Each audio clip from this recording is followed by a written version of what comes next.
Coucou tout le monde! Coucou les petites ailes et bienvenue à nouveau sur notre chaîne YouTube, bienvenue sur cette nouvelle vidéo où aujourd'hui on va parler des triggers. Mais avant de commencer cette vidéo, on a quelque chose à vous présenter.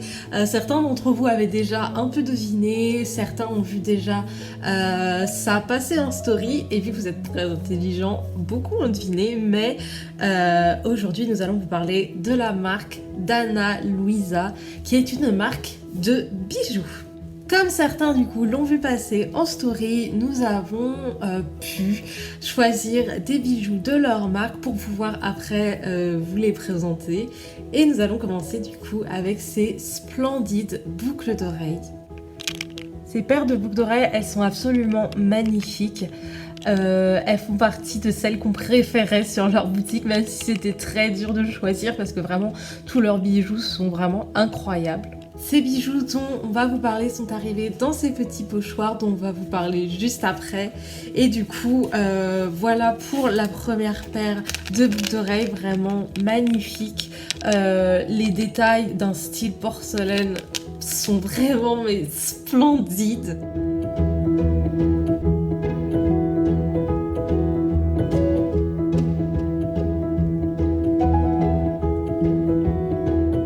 Ensuite, si vous nous suivez depuis un moment, vous avez peut-être remarqué que même nous, inconsciemment, on a souvent des photos, des choses en lien avec les étoiles et la lune. Et du coup, on en vient à ces autres boucles d'oreilles qui sont absolument magnifiques et qui sont aussi en lien avec les étoiles et la lune.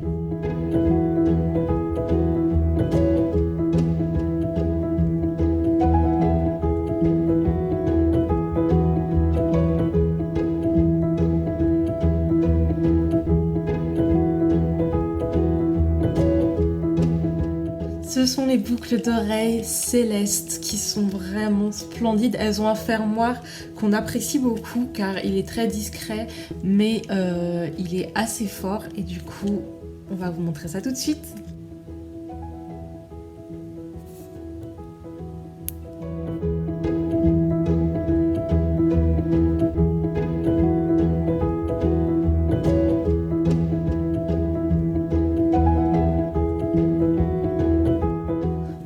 Vraiment in love de ces bijoux.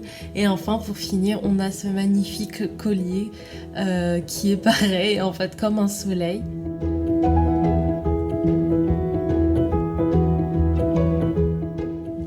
Donc voilà pour ces magnifiques bijoux. Brièvement, la marque Anna Luisa, c'est une marque déjà qui est neutre en carbone, que ce soit donc dans ses packaging qui sont tout simplement magnifique et adorable, mais aussi dans la fabrication de ces produits, dans les transports, etc.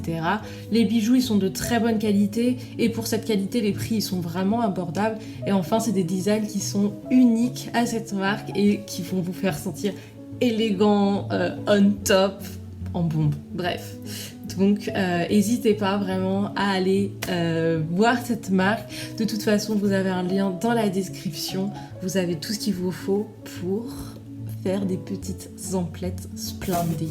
Maintenant que tout ça est dit, nous allons passer à la vidéo et donc nous allons parler des triggers. Alors, premièrement, qu'est-ce qu'un trigger? Trigger, déjà, c'est un mot anglais qui signifie gâchette, déclencheur. Donc, ça met l'idée que c'est quelque chose qui amène à réaction. C'est un terme que vous avez sûrement déjà entendu parler, rien que sur les réseaux, sur TikTok, les TW, c'est en fait Trigger Warning.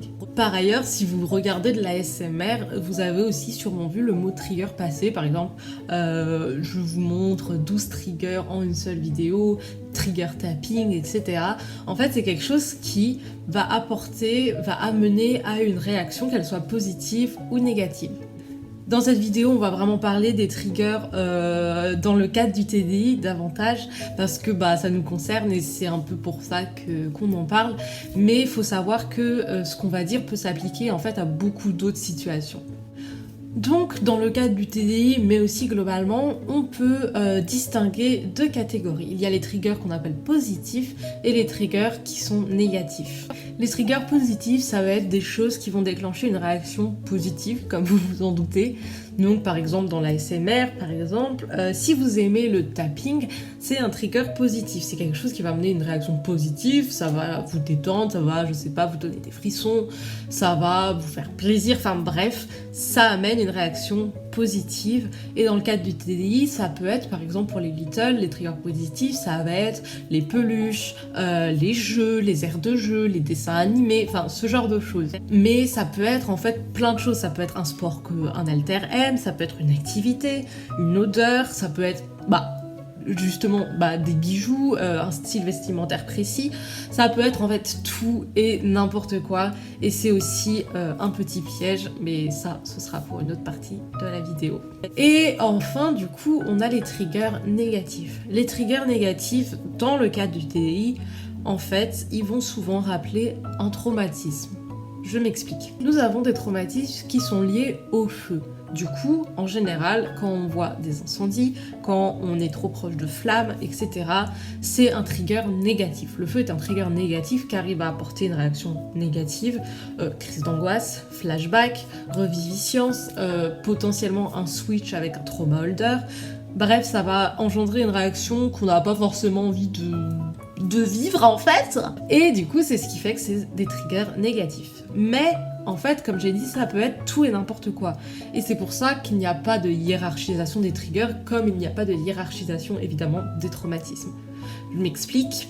Imaginons que quelqu'un aurait été abusé dans son enfance et que son abuseur, à chaque fois qu'il venait le voir,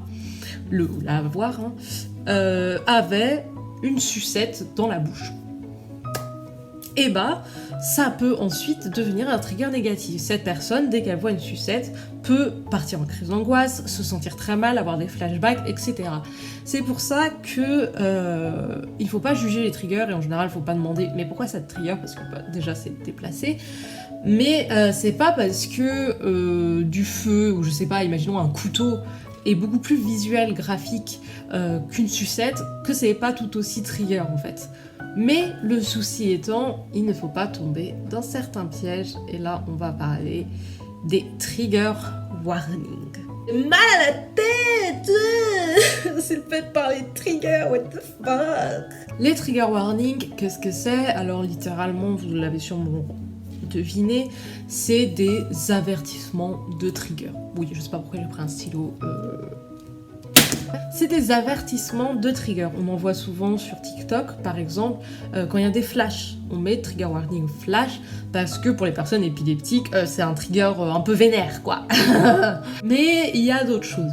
Mais le problème étant que quand est-ce qu'il faut mettre un trigger warning, quand est-ce qu'il faut ne pas en mettre, enfin, qu'on peut ne pas en mettre. Il y a des triggers qui sont assez, comment dire, intuitifs. Par exemple, attention, je vais dire les termes, donc trigger warning, le viol, le harcèlement, l'inceste, la maltraitance, le décès. Voilà, il y en a sûrement d'autres, mais en tout cas, ceux qui me viennent, c'est ceux-là, car ils sont assez intuitifs. On part du principe quand même que beaucoup de gens peuvent être, surtout à notre époque malheureusement, trigger par ce genre de sujet. Du coup, quand on en parle, on met un trigger warning. Cependant, il y a d'autres sujets, on peut pas forcément deviner. S'auto-censurer H24, c'est très fatigant, c'est pas possible, et ça n'aide ni nous, ni la personne concernée en fait. Par exemple, si on reprend le cas des sucettes, une personne qui est trigger par les sucettes, elle va pas aller demander à chaque personne qui, je sais pas, a une sucette dans une vidéo, de mettre un trigger warning.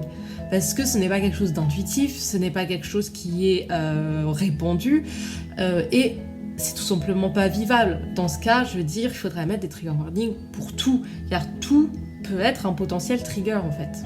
Par exemple, si vous avez vu notre vidéo sur les traumas, vous savez qu'on est trigger par les coques de marron. Sauf que, dans la rue, on va pas demander à la mairie de mettre un trigger warning près de chaque marronnier. Enfin, vous voyez, c'est des choses qu'il faut faire attention, mais faut pas tomber dans l'excès, parce que sinon c'est invivable. Et ça conforte le fait qu'il faut absolument se cacher de ce qui est trigger. Sauf que dans la vie, on peut pas éviter H24 ce qui nous dérange, que ce soit des triggers ou que ce soit des petits détails insignifiants. Donc certes, les trigger warnings sont importants pour les sujets vraiment implicites, où on se doute qu'il y a des gens qui peuvent être très heurtés par certains propos, mais ça ne sert à rien, par exemple, de mettre dans une vidéo « Attention, trigger warning cheveux, trigger warning collier, trigger warning vêtements », ça ne sert à rien. Parce qu'en plus d'être légèrement ridicule, en fait, ça n'aide personne. C'est frustrant, et plutôt que de sensibiliser aux triggers, les gens, ça va les énerver. Et du coup, ils vont faire moins attention aux triggers, justement. Il faut y faire attention, sensibiliser là-dessus, mais il faut doser.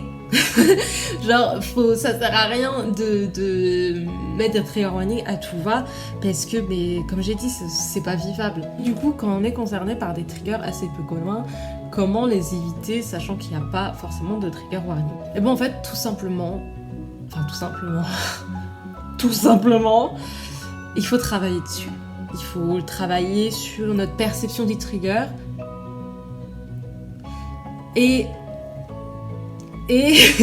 sa raison, son origine. Il faut travailler sur les réactions qui sont engendrées par ce trigger.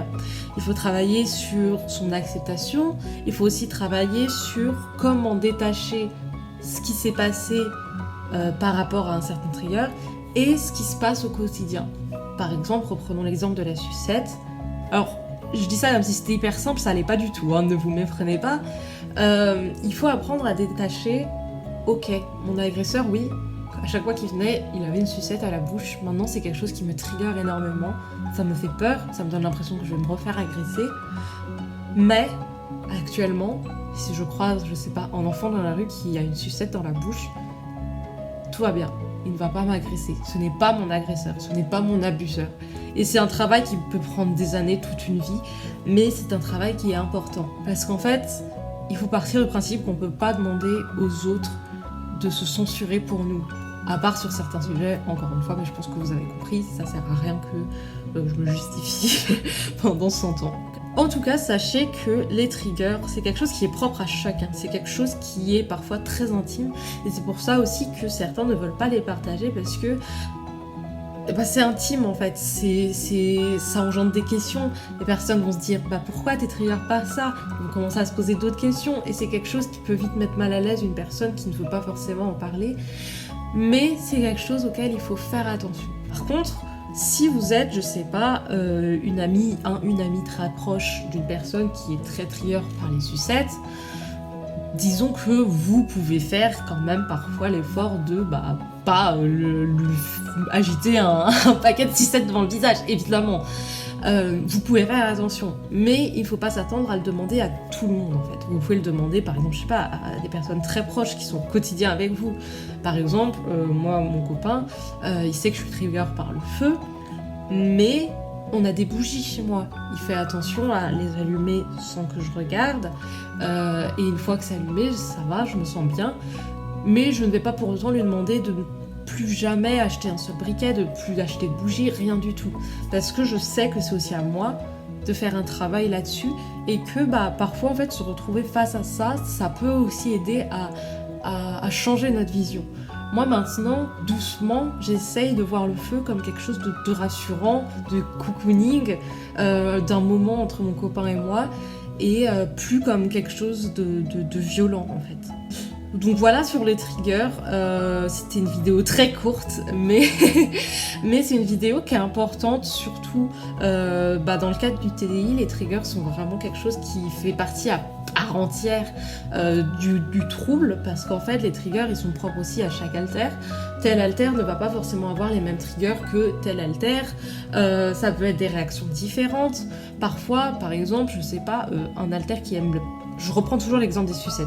Qui aime beaucoup les sucettes peut être trigger positivement, et un autre haltère peut être trigger négativement. Du coup, c'est quelque chose qui est très important, et c'est quelque chose sur lequel il faut travailler quand on a un système, surtout parce que les triggers, quand ils sont pas gérés, ça peut être très très vite invivable. Parce que là, les exemples que je donne, ça fait un peu sourire, les sucettes, etc. Mais si c'est des choses que vous ne pouvez pas éviter au quotidien, c'est quelque chose qui va être fatigant, qui va être éreintant, qui va vous prendre de l'énergie, et votre énergie, elle pourrait servir à autre chose, et Et c'est pour ça que c'est important d'y travailler, de prendre son temps, c'est très important, mais d'y travailler parce que, en fait, on ne peut pas s'attendre à ce que les personnes nous facilitent tout. Parce que de toute façon, ça n'est pas le cas. Et aussi, eh bien, ce n'est pas aux personnes forcément de faire notre travail à notre place, en fait. Certes, on peut faire attention aux triggers, on peut faire attention à ce qu'on dit, à ce qu'on montre aux gens, mais on peut pas changer la vision qu'ils ont de certaines choses. Du coup, c'est à nous après de nous prendre en main. Donc voilà, j'espère en tout cas que cette très courte vidéo vous aura plu. Dites-le nous si ce genre de petit format un peu de définition très court vous plaît. On pourra en refaire d'autres sur d'autres thèmes, etc. Nous, en plus, ça nous arrange parce que niveau montage, niveau temps, etc., c'est plus pratique. N'hésitez pas à nous poser des questions aux commentaires. On vous rappelle qu'il y a un lien en description pour aller checker et peut-être vous faire plaisir pour les bijoux de Ana Luisa qui sont vraiment magnifiques, on vous le rappelle. Et si vous faites attention à l'environnement, c'est vraiment une marque qu'il faut prendre en compte parce que malheureusement c'est un sujet très d'actualité en ce moment, l'environnement. On vous fait de gros bisous, on vous dit à très bientôt, on vous aime très fort les petites ailes. Mouah.